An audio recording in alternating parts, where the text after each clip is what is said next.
Hi friends, welcome to blueberries kitchen. இன்றைக்கி நம்ம blueberries கிச்சனில் பார்க்க போகிறது சிம்பிளான ஒரு மீன் வறுவல் தாங்க. இன்றைக்கி நான் முழு மீன் க்ளீன் பண்ணி எடுத்து வச்சுருக்கேன். இது 1/2 கிலோ இருக்குங்க. இப்போ வாங்க நம்ம வீடியோக்குள்ளே போகலாம். மஞ்சள் பொடி 1/2 டீஸ்பூனுங்க, சில்லி பவுடர் 1 டீஸ்பூன் அளவுக்கு நான் சேர்த்துக்கிறேன். நீங்கள் எவ்வளோ உரப்பு சாப்பிடுவீங்க அதுக்கு தக்கன நீங்கள் சேர்த்துக்கோங்க. கொஞ்சம் கரம் மசாலா, கலருக்காக Kashmir chilli powder, food colour இருந்தால் நீங்கள் சேர்த்துக்கல, நான் சேர்க்கலை. நான் காஷ்மீர் சில்லி பவுட்ரு சேர்த்துக்கிறேன். கொஞ்சம் உப்பு சேர்த்துக்கிறேங்க. அரிசி மாவு வந்து 1 டீஸ்பூன் அளவுக்குங்க, கொஞ்சம் கிறிஸ்பினஸ்க்காக தான். ஜிஞ்சர் கார்லிக் பேஸ்ட் 1 ஸ்பூன் அளவுக்குங்க. முட்டையில் வெள்ளைக்கரு மட்டும் நான் சேர்த்துக்கிறேங்க, மஞ்சக்கரு வேண்டாம். மஞ்சக்கரு சேர்த்தா நம்ம வறுக்கும்போது நுரையா வரும், அதனால தான். இப்போ நல்லா மிக்ஸ் பண்ணி கொடுத்துக்கணும்.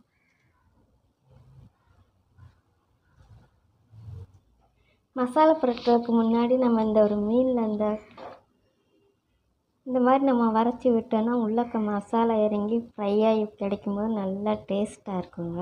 அதுதான் 2 பக்கம் நம்ம இந்த மாதிரி பண்ணிக்கிறணும்.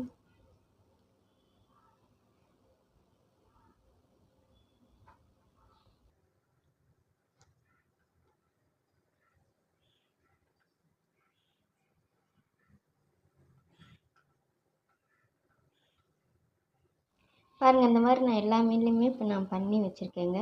இப்போ இதுக்கு நம்ம இந்த மசாலாவை பரட்டிக்கிறோம். நம்ம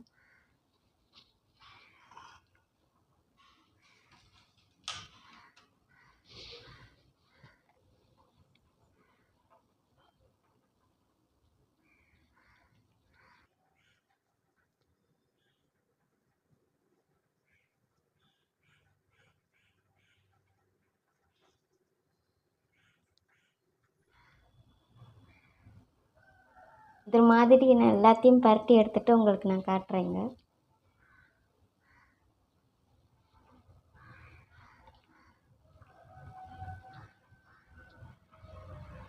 பாருங்கள், நான் மசாலா எல்லாம் பரட்டி எடுத்துட்டேங்க.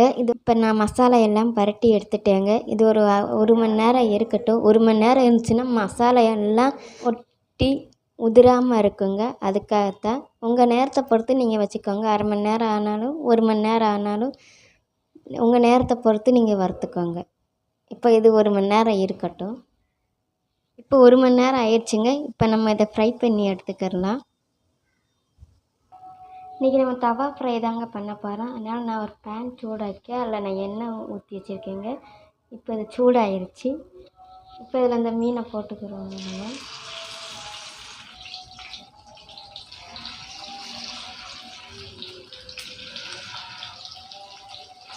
போட்ட உடனே திருப்ப வேண்டாங்க. கொஞ்சம் நேரம் முடிஞ்சிட்டு திருப்பி விட்டால் போதுங்க. இன்னும் மசாலாலாம் சட்டியிலே ஒட்டிக்கிறோம். அதுக்கு தான்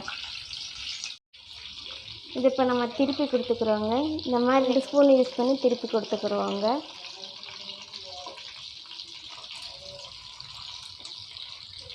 இது கொஞ்சம் வெந்து வர்றதுக்கு கொஞ்சம் நேரம் எடுக்கும்.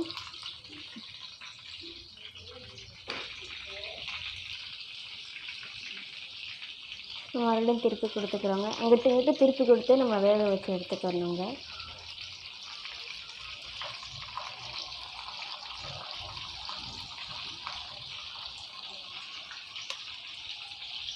இப்போ மீன் நல்லா ஃப்ரை ஆயிடுச்சுங்க. இப்போ எடுத்துக்கிறோம்.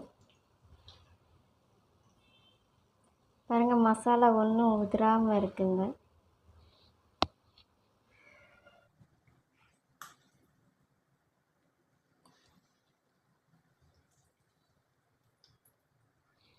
இப்போ பாக்கி உள்ளது அதே மாதிரி வறுத்து எடுத்துக்கிறோம்.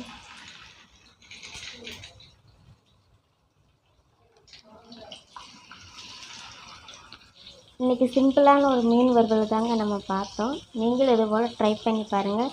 ட்ரை பண்ணி பார்த்துட்டு இந்த ரெசிபி உங்களுக்கு பிடிச்சிருந்துச்சுன்னா ப்ளூபெரிஸ் கிச்சனை சப்ஸ்கிரைப் பண்ணிக்கோங்க மறக்காமல். தேங்க்யூ.